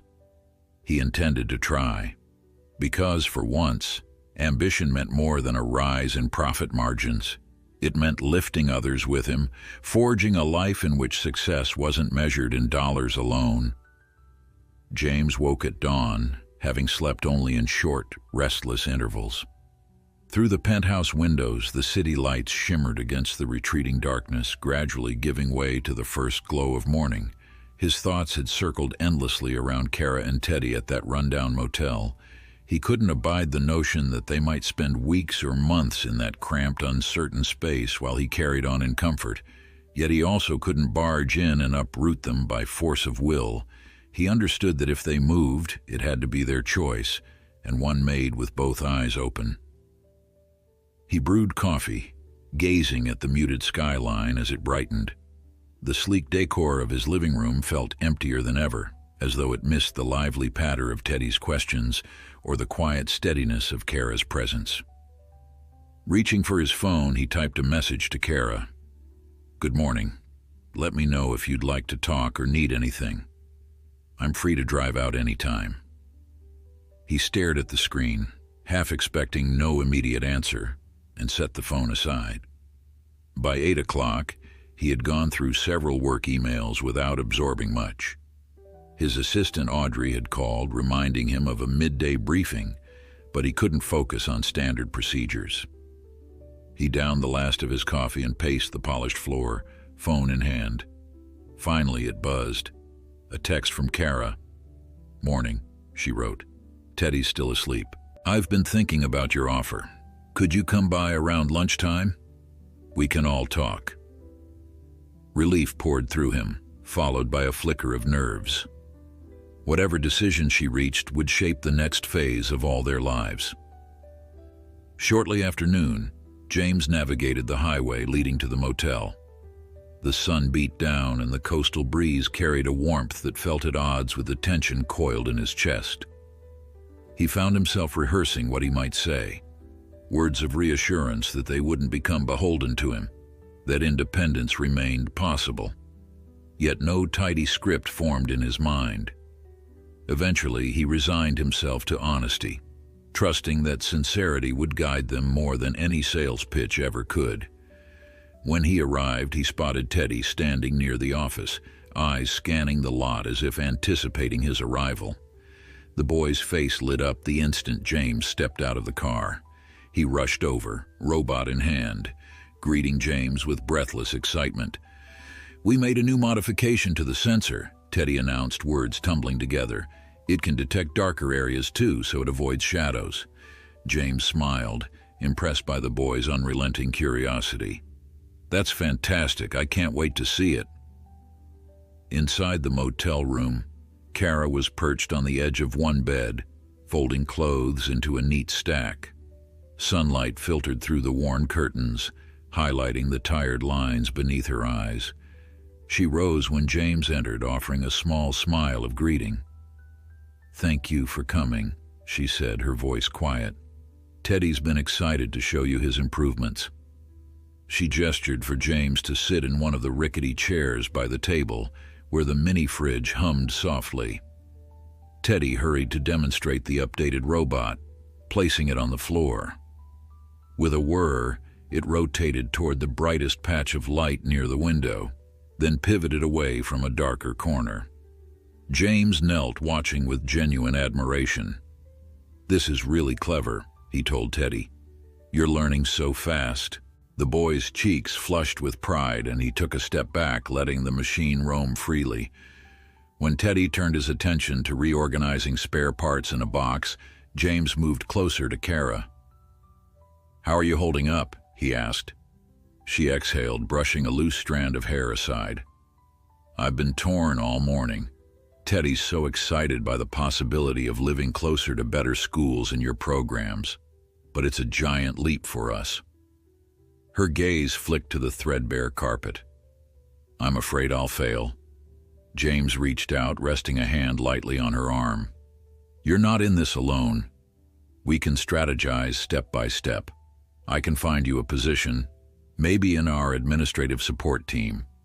You'll earn a salary, have more predictable hours, and you won't have to worry about a manager who ignores your needs. If it doesn't work out, we'll figure something else out. But at least it's a real chance." She nodded, voice trembling. "It's just so big. I've dreamed of a stable job, an apartment that's ours and not tied to a transient resort, but it always felt out of reach." Turning, she watched Teddy on the floor, enthralled by his tinkering. "He's the reason I keep going. He deserves the best shot I can give him." James followed her gaze. "He does, and so do you. This is about building a life, not just scraping by." He paused, letting the words settle. "If you say yes, I'll handle the logistics. We'll get you a decent apartment near a good school. Harrington Tech can sponsor Teddy's enrollment in extracurricular programs. In return, you bring your skills and your commitment to the role we create for you. No strings attached apart from you giving it an honest effort." For a moment, she seemed on the verge of tears. Then Teddy sprang to his feet, bounding over to them, robot in hand. "Mom," he said, eyes shining, "I really want to go. We can still visit the beach sometimes, right? And maybe we can meet new friends and I can build bigger robots." The boy's words tumbled out, unguarded enthusiasm fueling every sentence. Kara drew him into a gentle side hug. "We'll still be near enough to see the ocean on weekends, and I'm sure we'll make new friends." She took a shaky breath, looking at James. "All right," she said, voice unsteady but resolute. "We'll do it. I'll take your offer." James smiled, relief fluttering through him in a rush. "I'm glad," he said simply. "You won't regret it." Teddy whooped, jumping up and down before hugging his robot as though it were a cherished pet. The motel room felt brighter, as if hope had pushed aside the gloom that lingered in the peeling wallpaper and outdated fixtures. They spent the next half hour sorting clothes and packing the few possessions scattered around. James listened intently as Kara explained what she needed to wrap up before leaving: a small car payment, final bills at the motel, and a short notice to the potential employer at the sister hotel. He took note of each task, promising they would sort it all out. He wanted her to see how serious he was about ensuring this wouldn't become a rushed, chaotic move. Once everything was tidied, they left the motel together. James loaded Kara's suitcases and Teddy's boxes of robot parts into his trunk, mindful not to jostle anything fragile. "We can head to the city now and get you into a short-term rental," he suggested. "Or if you'd rather do it tomorrow." Kara cut him off gently. "Today is fine. I'd rather not stay another night if we've made up our minds." She glanced back at the motel facade. "There's nothing holding us here anymore." Teddy echoed her sentiment, excitedly mentioning all the new possibilities waiting for him. The car ride was longer than the trip from the resort to the motel had been, but the mood felt lighter. Teddy chattered from the back seat about how he planned to design a new trash-collecting robot that could climb stairs. Kara asked James questions about city living, grocery stores, transportation, and how to find after-school programs. He answered each query, pleased that she was already looking forward, no longer weighed down by fear of the unknown. They arrived at a modest but pleasant apartment building James had arranged to view. It wasn't extravagant by his standards, but it was clean, located in a decent neighborhood, and within walking distance to a reputable elementary school.